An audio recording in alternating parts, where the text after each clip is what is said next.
Essa semana li uma notícia no jornal falando que no Mali, país da África, o presidente e o primeiro-ministro estavam presos por um golpe militar que os derrubou. E aí tinha uma declaração do líder dos militares dizendo que aqui no Mali de maneira nenhuma houve um golpe militar. O que aconteceu foi uma insurreição popular. Eu achei curioso, porque realmente, quando a gente vê, por que em certos casos se chama golpe e em outros se chama revolução? Me deu vontade de falar do que aconteceu em outubro de 17 na Rússia, que ficou conhecido como Revolução Russa, mas que claramente foi um golpe.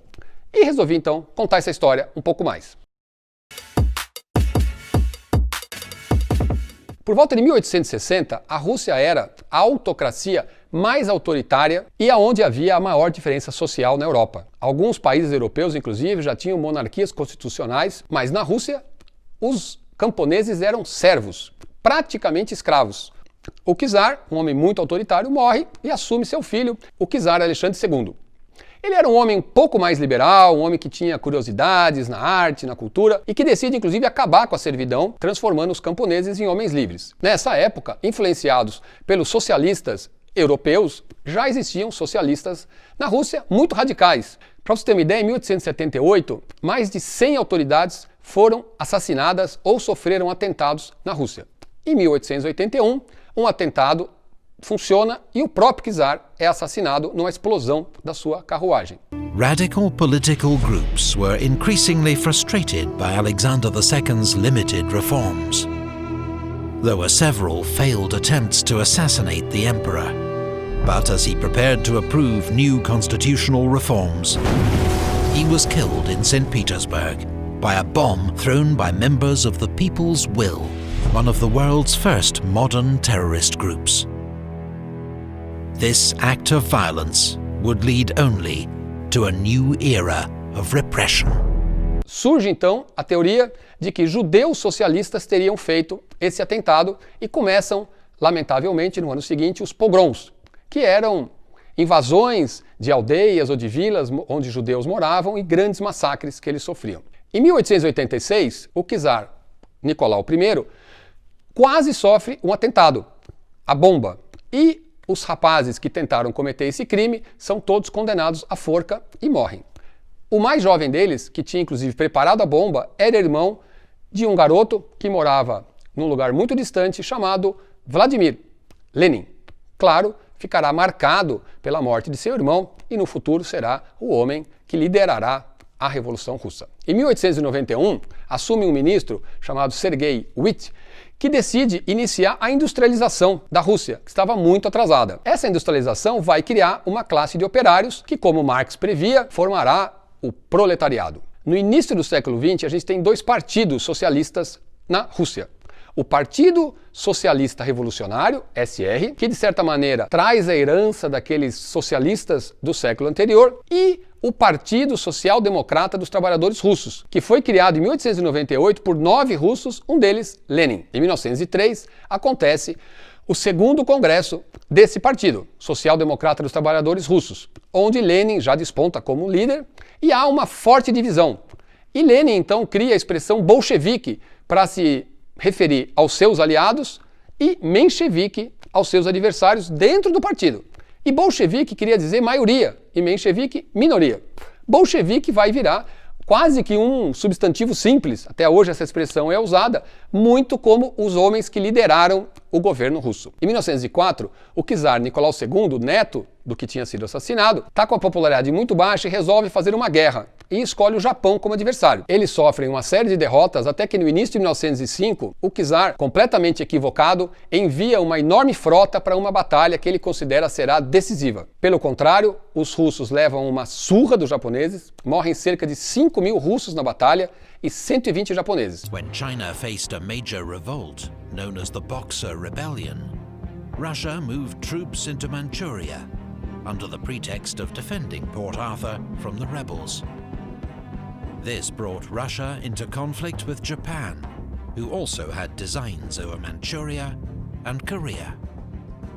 The Japanese made a surprise attack on Port Arthur, then defeated the Russian army at the giant Battle of Mukden. Russia's Baltic Fleet, meanwhile, had sailed halfway around the world to reach the Pacific, where it was immediately annihilated at the Battle of Tsushima. Isso deixa o czar desmoralizado e a sociedade enlouquecida. Vai acontecer a Revolução de 1905. Multidões pelas ruas, violência, incêndio de casas, saques, quebra-quebra. No campo, diversos camponeses atacam as casas dos nobres, que são donos das terras, matam as famílias, enfim, um momento muito tenso que acaba gerando uma repressão violentíssima. Nessa época é criado o Soviete de São Petersburgo, que era a capital da Rússia. Esse Soviete era um comitê onde operários e líderes intelectuais entendiam que tinha o poder sobre a sociedade. Passa a ser um núcleo de pressão radical. Em 1906, muito pressionado, o czar autoriza então a criação da primeira Duma, que era, digamos, um embrião de parlamento. Por sinal, até hoje o parlamento russo chama-se Duma. Esse primeiro parlamento é formado de liberais, homens ricos, nobres, mas que tinham a percepção de que a Rússia precisava avançar. Em 1914, vocês lembram, a Áustria declara guerra à Sérvia, a Sérvia perde ajuda à Rússia e o czar novamente acha que entrar numa guerra é uma boa ideia e declara guerra à Áustria e à Alemanha. Os exércitos russos vão para a guerra e vão perdendo. Para vocês terem uma ideia, 2 milhões de russos vão morrer na Primeira Guerra Mundial e 5 milhões de russos vão ficar feridos. Em meados de 1915, o czar decide que seus generais não estão competentes de forma suficiente e decide ele mesmo comandar o exército. Com isso, ele sai de São Petersburgo e quem assume a regência é sua mulher, a czarina Alexandra, com Rasputin.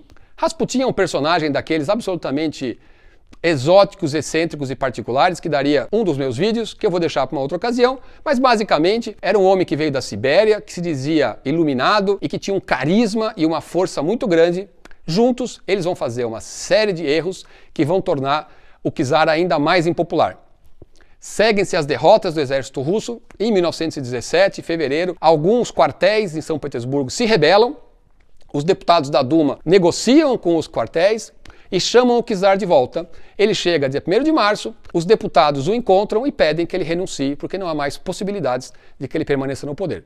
Ele abdica sem nenhum problema, achando que poderia levar uma vida tranquila a partir daí. So, on the 2nd of March, Nicholas agreed to abdicate. In just 10 days, 300 years of Romanov rule had come to an end. Ele é encaminhado para uma casa no campo com sua família e quem assume então o poder são os liberais em parceria com os mencheviques, que estavam juntos nesse movimento. Cria-se o governo provisório. Ao mesmo tempo, o Soviete de São Petersburgo tinha ganho muita força. A gente vai ter então, a partir desse momento, uma duplicidade de poder. O governo provisório, que oficialmente tem o poder, e o Soviete de São Petersburgo, que tem parte do poder. Os bolcheviques, nessa época, não participaram, porque ou eles estavam presos ou eles estavam exilados. Lenin, por exemplo, estava na Suíça e Stalin estava preso na Sibéria. Aqui, um destaque importante. Foi em fevereiro de 17 que aconteceu uma revolução. Embora não tenha tido mortes e muita violência, aqui deixa de existir uma autocracia e se inicia uma república. Deixou de ter um czar e passa a ter um governo provisório, mais ou menos a gente poderia chamar de uma Câmara dos Deputados, embora eles não tenham sido eleitos. Os alemães, achando ótimo a confusão na Rússia, resolvem mandar uns enviados à Suíça falar com Lenin e oferecer para ele um trem blindado para que ele vá da Suíça de volta para a Rússia para tirar a Rússia da guerra. Lenin aceita a ajuda dos alemães e um trem blindado então sai da Suíça rumo à estação Finlândia, que ficava em São Petersburgo. Ele chega lá no início de abril e logo começa a criticar o governo provisório e lança o slogan "Todo o poder aos sovietes". Sovietes, eu já falei de São Petersburgo, eram comitês formados por operários ou camponeses nas principais cidades russas e que se atribuía um poder de comandar o que estava acontecendo. A tensão entre os bolcheviques, que não estavam no governo, e o governo provisório, que tinha os mencheviques e os liberais, vai crescendo até que em julho os liberais do governo provisório abandonam o governo provisório e a tensão fica ainda maior. Kerensky, que era um socialista moderado, assume a liderança desse governo, então em julho, Lenin foge para a Finlândia para se esconder e nós vamos ter então meses de muita tensão. É marcado o segundo congresso dos sovietes para o final de outubro. Lenin volta no início de outubro, reorganiza os bolcheviques, começa a perceber que é arriscado esperar o congresso e eventualmente não ganhar. Desta forma, no dia 24 de outubro, véspera do início do Congresso dos Sovietes, os bolcheviques literalmente dão um golpe. Junto com os milhares de operários que os apoiam, eles tomam todas as instituições, invadem os ministérios, a estação de rádio, a estação de trem e tomam o governo.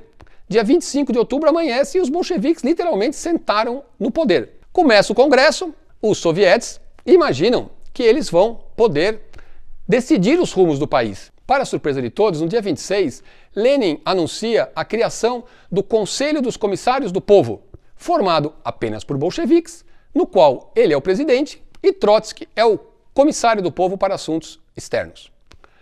É marcada então uma assembleia para a qual vai haver uma eleição. Aqui uma importante informação. Os sovietes das cidades grandes industrializadas eram dominados pelos bolcheviques, porque nessas cidades você tinha operários. Mas na maioria das cidades mais distantes, os camponeses eram a força principal e os camponeses apoiavam o SR, Partido Socialista Revolucionário, ou os mencheviques. Portanto, quando acontece a eleição, os bolcheviques conseguem cerca de 25% dos votos. Eles não têm a menor dúvida, simplesmente dissolvem a Assembleia e assumem o poder. No início de 1918, sob liderança de Lenin e Trotsky, os russos assinam um acordo de paz com a Alemanha, ficou conhecido como Acordo de Brest-Litovsk, no qual a Rússia sai da guerra e abre mão de alguns territórios para a Alemanha. Lenin abre mão de alguns territórios porque ele quer concentrar sua energia na consolidação do poder dentro da Rússia. Esse acordo gera muita revolta nos outros partidos socialistas, os partidos que fizeram parte da Revolução, e começa uma guerra civil. Uma guerra civil muito cruel, que vai destruir a economia da Rússia. Inclusive, em julho de 18, o czar e toda a sua família são brutalmente assassinados pelos bolcheviques. E essa guerra vai destruir, mas vai consolidar o poder de Lenin e dos bolcheviques. Toda a oposição passa a ser dizimada. Lenin vai ter um derrame fortíssimo pouco depois, e quem assume o poder definitivamente é Stalin, e é uma outra história para um próximo dia. Você precisa assistir o Encoraçado Potemkin, é um filme fundamental da história do cinema, um filme mudo de Eisenstein, que fala dos marinheiros do Encoraçado Potemkin, com as más condições que tinham, que inclusive colocam esse encouraçado ameaçando disparar de canhão contra uma cidade. E uma outra cena histórica é a rebelião em Odessa, uma cidade importante, que tem a famosa cena da escadaria, que já foi copiada em diversos filmes, entre eles Os Intocáveis de Brian De Palma.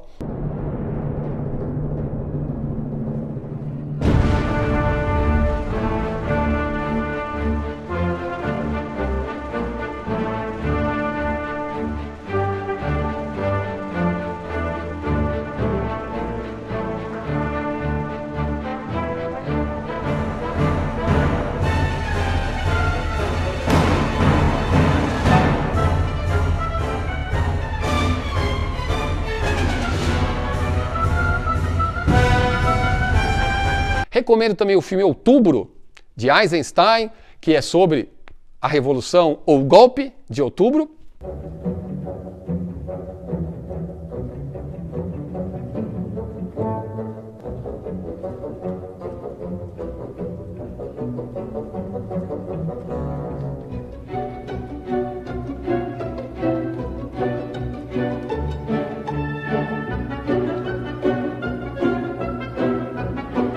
O Encoraçado Potemkin e Outubro estarão em breve no Petra Belas Artes à la carte. Um outro filme é Reed, um filme dirigido e estrelado pelo Warren Beatty, dos anos 70, com Diane Keaton, ele ganhou vários Oscars, que é a história baseado na biografia desse jornalista, John Reed, que vivenciou, estava na Rússia, ele era um homem de esquerda, estava na Rússia e vivenciou esses dias que agitaram o início do século XX. É um filme talvez mais fácil de encontrar. E eu queria também falar de um livro delicioso chamado Um Cavalheiro em Moscou. É um livro que foi lançado há uns 4, 5 anos no máximo, você encontra em livrarias, e é uma delícia. A história de um conde, um homem que tinha nascido ainda no reino do czar, e que a história começa já em 1920 alguma coisa, ele morando num hotel, aquela contradição com o momento do socialismo stalinista, e ele vai lembrar do passado, ele é um homem sofisticado, inteligente, culto, é uma delícia de livro, e você vai poder aprender um pouco mais dessa história, mas num livro brilhantemente escrito. Recomendo para você, semana que vem, ter um pouco mais de cultura, opinião e história.